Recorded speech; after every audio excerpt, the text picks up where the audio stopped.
వాగర్థావివ సంపృక్తౌ వాగర్థ ప్రతిపత్తయే జగతః పితరౌ వందే పార్వతీ పరమేశ్వరౌ. ఆదిత్యాయ చ సోమాయ మంగళాయ బుధాయ చ గురుశుక్ర శనిభ్యశ్చ రాహవే కేతవే నమః. శృంగేరి జగద్గురు పీఠాధిపతులకి, కంచి పీఠాధిపతులకి నమస్కారములు తెలియచేసుకుంటూ కార్యక్రమాన్ని ప్రారంభిద్దాం. ఈ 2025 సంవత్సరంలో ఎన్నో ఇబ్బందులు, సమస్యల్ని ఎదుర్కొన్నారు చాలామంది.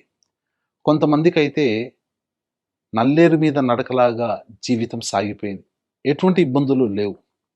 కొంతమందికి ఎన్ని ప్రయత్నాలు చేసినా అపజయాలు తప్ప విజయం అంటూ లేదు. ఇలా అనేక మందికి అనేక రకాలుగా అనుభవాలు మిగిల్చిన ఈ 2025 సంవత్సరం, వచ్చే 2026 సంవత్సరం కూడా అలాగే ఉండబోతుందా? సేమ్ రిపీట్ అవుతుందా? అసలు గ్రహాలు ఏం చెప్పబోతున్నాయి? వాస్తవానికి ఉగాది టు ఉగాది రాశి ఫలాలు చెప్పుకోవాలి కదా. ఈ కొత్త విధానం ఏంటి? ప్రపంచమంతా 2026 ఆంగ్ల సంవత్సరంగా ఆమోదించబడింది. కాబట్టి నూతన ఆంగ్ల సంవత్సర సందర్భంగా 2026 జనవరి నుంచి 2026 డిసెంబర్ వరకు ఉన్నటువంటి గ్రహాల యొక్క స్థితిగతులను బట్టి 12 రాశుల్లో జన్మించినటువంటి వారికి యోగము, అవయోగము, సుఖము, దుఃఖము వంటి విశేషాల గురించి ప్రత్యేకంగా ఈ 12 రాశుల వారికి ఏ విధంగా ఉండబోతుందో తెలిపే ప్రయత్నం చేస్తాను. ఇక ఆలస్యం చేయకుండా వివరాల్లోకి వెళ్ళిపోదామా? 2026 సంవత్సరంలో జనవరి నుంచి డిసెంబర్ వరకు కన్యా రాశిలో జన్మించినటువంటి వారికి ఏ విధంగా ఉండబోతుందో తెలుసుకునే ప్రయత్నం చేద్దాం. ముఖ్యంగా గమనించుకున్నట్లయితే ఈ సింహరాశి, మిథున రాశి, కర్కాటక రాశి వీళ్ళందరికంటే కూడా ఈ కన్యా రాశి వారికి దాదాపుగా 10 నెలల పాటు ఈ గురువు యోగించబోతున్నాడు. చాలా యోగం కదండి. అంటే మరి ఒక్క గురువు యోగిస్తే సరిపోతుందా? మిగతా గ్రహాలు కూడా అనుకూలంగా ఉండాలి కదా. మిగతా గ్రహాలైనటువంటి శని ప్రభావం ఏంటి, రాహు ప్రభావం ఏంటి, కేతుగ్రహం ఏంటి, కుజుడేంటి, రవి ఏంటి, అసలు 10 నెలల పాటు యోగిస్తే అంతా ఆనందమే కదా. అట్లాగే ఉంటాయా? కాదండి. గురువు యోగిస్తాడు, కానీ మిగతా గ్రహాలు శాసిస్తాయి. ఆ శాసించిన దాన్ని యోగంగా మర్చుకోవాలంటే ఈ గురువు ఏం చెబుతాడు? దైవానుగ్రహానికి పాటుపడంట్రా, దైవానుగ్రహాన్ని పొందే ప్రయత్నం చేయండి, శాసించే గ్రహాలు కూడా మీకు అనుకూలిస్తాయి అని చెప్తున్నాడు. అటువంటి దైవానుగ్రహం ఎలా పొందాలి? ఈ గురుతత్వాన్ని ఏ విధంగా అర్థం చేసుకోవాలి? ఈ కన్యా రాశిలో జన్మించినటువంటి వారికి ఉద్యోగ సంబంధంగా ఈ యొక్క 2026 ఎలా ఉండబోతుంది? విద్యార్థులకి ఎలా? వివాహం కాని వాళ్ళకి అవుతుందా? గృహం కావాలనుకునే వాళ్ళకి గృహం లభ్యమవుతుందా?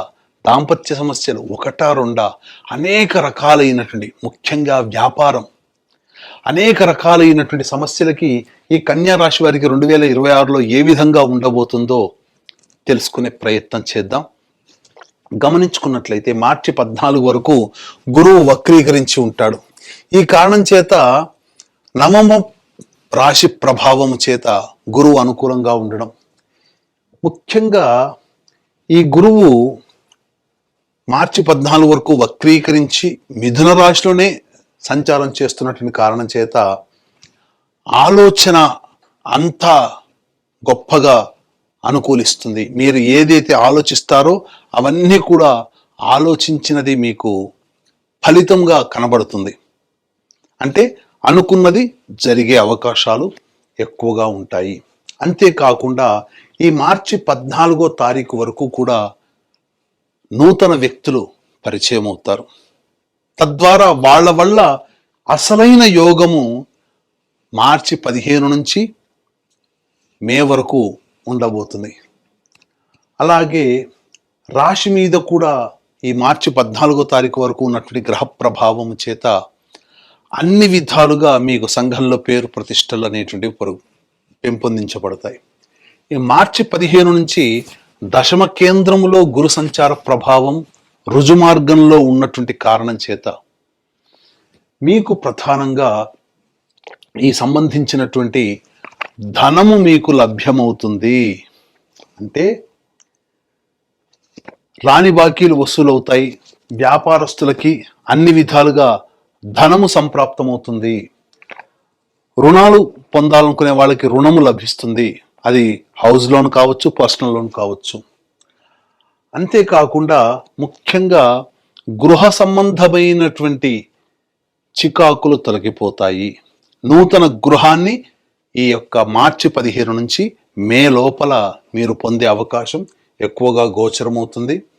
అలాగే ప్రధానంగా ఈ యొక్క కన్యా రాశిలో జన్మించినటువంటి వారికి మార్చి 14 నుంచి మే 31 వరకు కూడా శత్రువుల మీద విజయము, అలాగే కోర్టు సమస్యలు పరిష్కారం అవ్వడం, ఇవన్నీ కూడా జరుగుతాయి.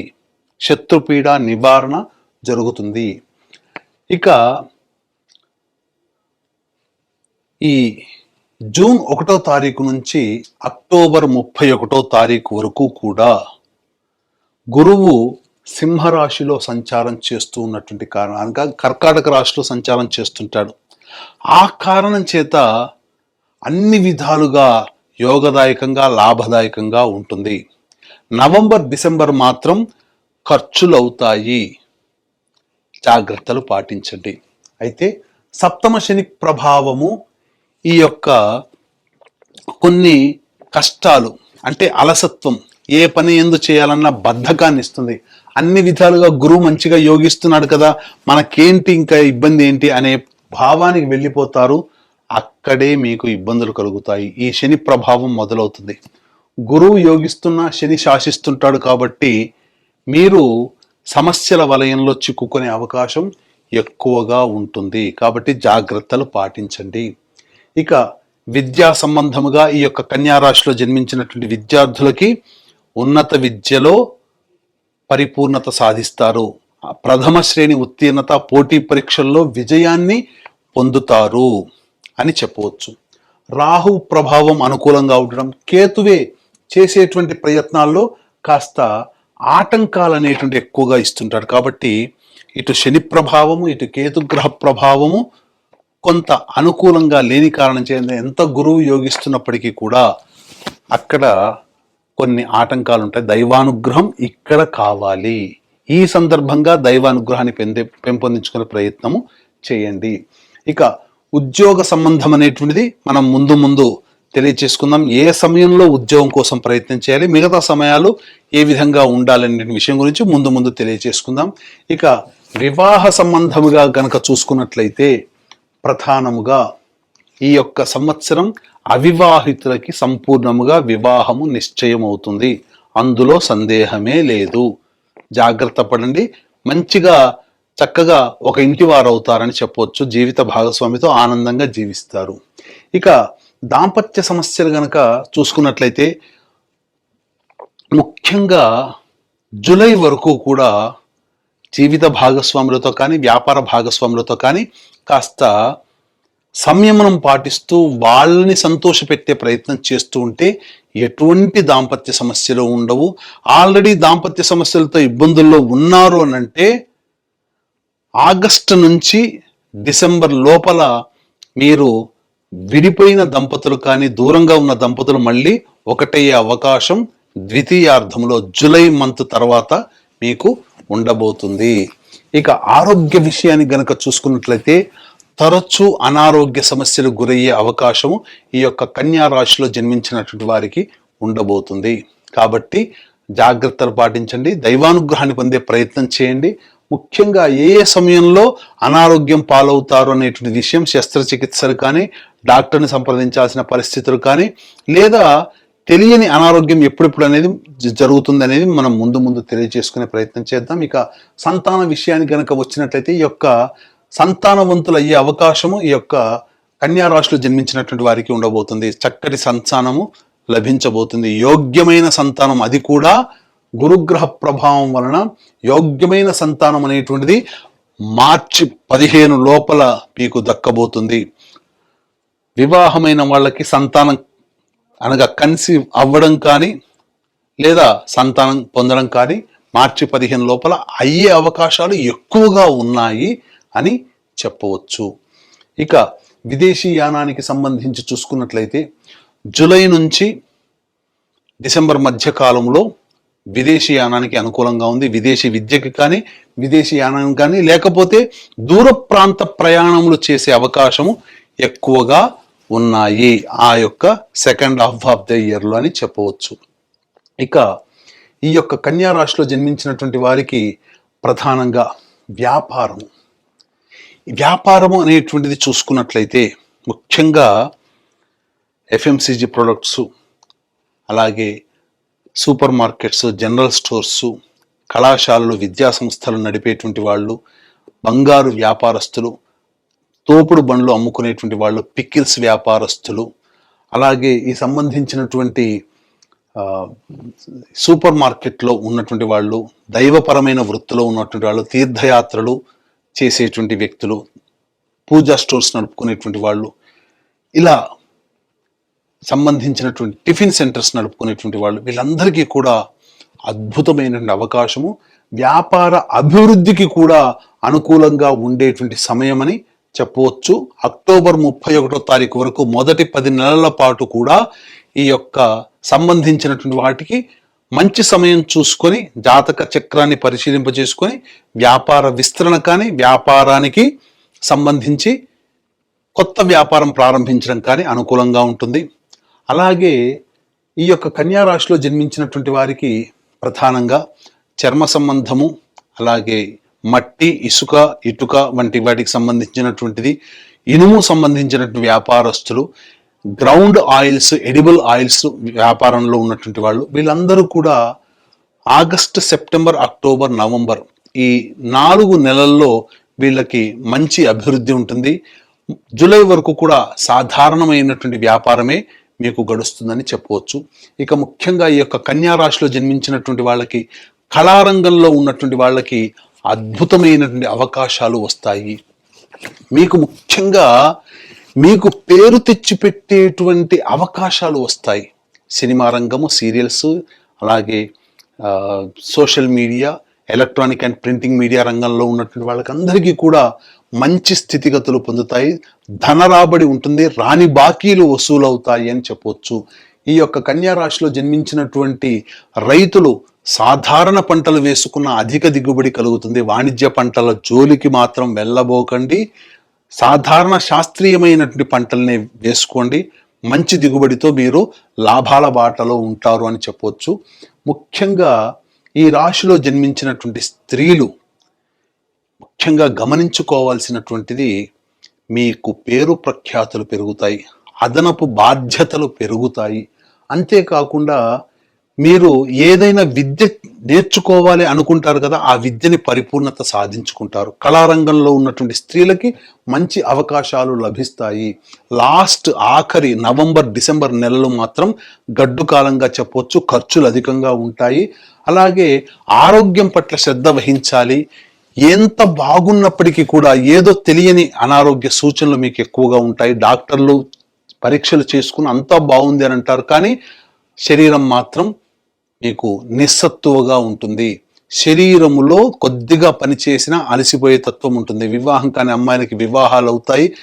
మీకు మీ యొక్క సర్వీసు ఎదుటి వాళ్ళకి వృధాగా పోతుంది తప్ప మీకు తిరిగి సహాయం చేసే వాళ్ళు ఉండరు. కాకపోతే మీకు సంఘంలో పేరు ప్రతిష్టలు పెరుగుతాయి. మీ డబ్బుని మీరు అధికంగా ఇబ్బడి ముబ్బడిగా చేసుకునే అవకాశాలు వ్యాపారస్తులకి, స్త్రీలకి మంచి అవకాశాలు లభిస్తాయి అని చెప్పవచ్చు. ఇంట బయట మీకు ఆనందంగా జీవించగలుగుతారు. కుటుంబంలో గౌరవ మర్యాదలు, సంఘంలో పేరు ప్రతిష్టలు, మీ మాట చెల్లుబాటు అవుతుంది. ఉద్యోగార్థులకి మంచి పదవితో కూడుకున్నటువంటి అభివృద్ధి అనేటువంటిది ఉంటుందని చెప్పవచ్చు. ఇక ఉద్యోగ సంబంధముగా చూసుకున్నట్లయితే, రాజకీయ సంబంధంగా చూసుకున్నట్లయితే అనేటువంటి విషయాల గురించి ముందు తెలియజేసుకుందాం. వీక్షించేటువంటి ప్రేక్షకులు కూడా ఇప్పుడు చెప్పినటువంటి సమస్యల కంటే కూడా ఇంకా ఎక్కువగా మీరు సమస్యలు ఎదుర్కొంటున్నారు అనంటే మీ యొక్క జన్మజాతకంలో నడుస్తున్నటువంటి గ్రహ దశాంతర దశల ప్రభావము కూడా. కాబట్టి దగ్గరలోని మంచి ఉపాసనా పరులైనటువంటి జ్యోతిష్యులని సంప్రదించి వారి సలహాలు, సూచనలు గనక పాటించినట్లయితే మరింత మెరుగైనటువంటి జీవితాన్ని పొందుతారని తెలియజేయవచ్చు. అలాగే ఇంతకుముందు మొదట్లో మనం చెప్పుకున్నట్టుగా ఒక గురువు ఒక్కడే బాగుంటే మిగతా గ్రహాలు శాసిస్తాయి. కాబట్టి ఆ గ్రహాల యొక్క అనుగ్రహం కూడా పొందాలి అంటే జాతకరీత్యా దైవానుగ్రహం తప్పనిసరి ఈ కన్యా రాశి వారికి. కాబట్టి ఇట్టి దైవానుగ్రహం అందరికీ అందించాలనేటువంటి ఒక సదుద్దేశముతో ప్రతి నెల ఒక పర్వదినములో పుణ్యక్షేత్రములో మీ జాతకరీత్యా కలుగు అన్ని రకాల సమస్యల నివారణకి సర్వదోష నివారణ పూజలు, హోమాలు, ఆరోగ్యం కోసం మృత్యుంజయం, అలాగే శత్రుబాధ, కోర్టు సమస్యలకి సుదర్శన హోమము, వివాహం కాని వాళ్ళకి వివాహ సంబంధంగా హోమాలు, ఆరోగ్యపరంగా హోమాలు, అలాగే దాంపత్యపరంగా ధనపరంగా సంబంధించినటువంటి లక్ష్మీ హోమాలు, ఇలా సర్వదోష నివారణ పూజలు, హోమాలు అనేటువంటివి జరిపించడం జరుగుతుంది. అవకాశం ఉన్న వాళ్ళు స్క్రీన్పై కనిపిస్తున్న నెంబర్కి కాంటాక్ట్ చేసి మీ గోత్రనామాదులు నమోదు చేసుకోవచ్చు. అలాగే ఇటువంటి అనేక రకాలైనటువంటి మంచి విషయాలు మీకు తొందరగా మీకు అందుబాటులోకి రావాలన్నా మన సంకల్ప మందిర్ అని యూట్యూబ్, ఫేస్బుక్, ఇన్స్టా ఉంటుంది. వాటిని మీరు సబ్స్క్రైబ్ చేసుకున్నారంటే అన్నీ మీకు తొందరగానే మీకు అందుబాటులోకి వస్తాయి, నా ద్వారా అన్ని విషయాలు. ఇక గమనించుకున్నట్లయితే ఇంతకుముందు చెప్పుకున్నట్లుగా ఉద్యోగ సంబంధించినటువంటి వాటి గురించి మనం చూసుకుంటే ఎప్పుడు ఈ యొక్క కన్యా రాశిలో జన్మించినటువంటి వారికి ఉద్యోగ సంబంధంగా బాగుంటుంది అనేటువంటి విషయాల గురించి మనం తెలుసుకునే ప్రయత్నం చేద్దాం. ఈ యొక్క కన్యా రాశిలో జన్మించినటువంటి వారికి ప్రధానంగా ఫిబ్రవరి 13వ తారీఖు నుంచి మార్చి 13వ తారీఖు వరకు కూడా అనుకూలంగా ఉండేటువంటి సమయం. ఈ సమయంలో మీరు ఉద్యోగాలు మారవచ్చు, కొత్త ఉద్యోగం వెతుక్కోవచ్చు, నిరుద్యోగస్తులకి మంచిది. అలాగే ఉద్యోగ సంబంధంగా శుభమైనటువంటి వార్త మీరు పొందుతారని చెప్పవచ్చు. అలాగే జూన్ 15వ తారీఖు నుంచి ఆగస్టు 16వ తారీఖు వరకు కూడా, జూన్ 15 టు ఆగస్టు 16 కూడా అనుకూలమైనటువంటి సమయము. ఈ సమయంలో కూడా నిరుద్యోగస్తులకి ఉద్యోగం కానీ లేదా కొత్త సంస్థల్లో ఉద్యోగం మార్పు కానీ చేసుకోవచ్చు. ఇక నవంబర్ 16 నుంచి డిసెంబర్ 15 వరకు కూడా ఈ సంవత్సరం అనుకూలంగా ఉంది. మిగతా సమయాలు మాత్రం ఏమాత్రం అనుకూలంగా లేదు. ప్రయత్నించి భంగపాటు పడేదానికంటే ఉన్న సంస్థల్లోనే మిగతా సమయాల్లో మీరు ప్రయత్నం చేసుకోండి, అక్కడే పని చేయండి. వ్యాపార విస్తరణకి కూడా ఇంతకుముందు చెప్పిన సమయాలే చాలా మంచి సమయంలో, మిగతా సమయాలు వ్యాపార విస్తరణకి అనుకూలంగా లేవు. ఇక గమనించుకున్నట్లయితే ఈ యొక్క కన్యా రాశిలో జన్మించినటువంటి వారికి మార్చి వరకు కూడా సంపూర్ణముగా అనుకూలంగా ఉండేటువంటి సమయము. ఇక ఏప్రిల్ మంత్ ఏదైతే ఉంటుందో జీవిత భాగస్వామితో, వ్యాపార భాగస్వామితో జాగ్రత్తగా మాట్లాడండి. మీరు ఎవరితో కలిసి పనిచేసినా ఆ సమయంలో మీకు తగాదాలు వస్తాయి. ఇక మే 1 నుంచి జూన్ 19వ తారీఖు వరకు ఆరోగ్యపరంగా జాగ్రత్తలు పాటించండి. అనారోగ్య సమస్యలు వస్తాయి. డాక్టర్ని సంప్రదించే ప్రయత్నం కలుగుతుంది. శస్త్రచికిత్సలు జరిగే అవకాశం ఉంటుంది. కాబట్టి జాగ్రత్తలు పాటించండి. ఇక జూన్ 20 నుంచి ఆగస్టు 1వ తారీఖు వరకు కూడా న్యాయ సంబంధమైనటువంటి పోరాటాలు కానీ లేదా ప్రభుత్వ పరంగా పన్నులు కట్టాల్సినటువంటి పరిస్థితి కానీ ఏర్పడుతుంది. ఆగస్టు 2 నుంచి సెప్టెంబర్ 17వ తారీఖు వరకు కోపం అధికంగా ఉంటుంది. ప్రతి పనులో చికాకులు అనేటువంటివి ఉంటాయి. కాబట్టి కాస్త ప్రశాంతంగా ఉండే ప్రయత్నం చేయండి. సెప్టెంబర్ 18 నుంచి నవంబర్ 11వ తారీఖు వరకు కూడా అన్ని విధాలుగా శుభదాయకంగా ఉంటుంది. నవంబర్ 11 నుంచి డిసెంబర్ వరకు కూడా మీకు అనవసరంగా ఖర్చులు, వృధా ప్రయాణాలు అనేటువంటివి ఉంటాయి. కాబట్టి జాగ్రత్తలు పాటించండి. ఏ తర్వాత చెప్పొచ్చేది ఏమిటంటే ఈ యొక్క కన్యా రాశిలో జన్మించినటువంటి వారికి ప్రధానంగా మంచి శుభ ఫలితాలే ఉంటాయి. దైవానుగ్రహం తప్పనిసరి. ఇట్టి దైవానుగ్రహం కోసం మీరు ప్రధానంగా ఈ సంబంధించినటువంటి ప్రతిరోజు కూడా కాలభైరవాష్టక పారాయణము, అలాగే దత్త కవచము ప్రతిరోజు రోజుకి 3 సార్లు పఠించండి. ఇవి చేసినట్లయితే సంపూర్ణంగా కన్యా రాశి వారికి పరిస్థితులన్నీ అదుపులో ఉంటాయి. లేదా ఇంకా సమస్యలు అధికంగా ఉన్నాయంటే మన పీఠం ఆధ్వర్యంలో ఎలాగో ప్రతి నెల జరిగేటువంటి సర్వదోష నివారణ పూజల హోమాల్లో సంవత్సరం పాటు జరిగేటువంటి కార్యక్రమాల్లో 1 సంవత్సరం పాటు మీరు నమోదు చేసుకోవచ్చు.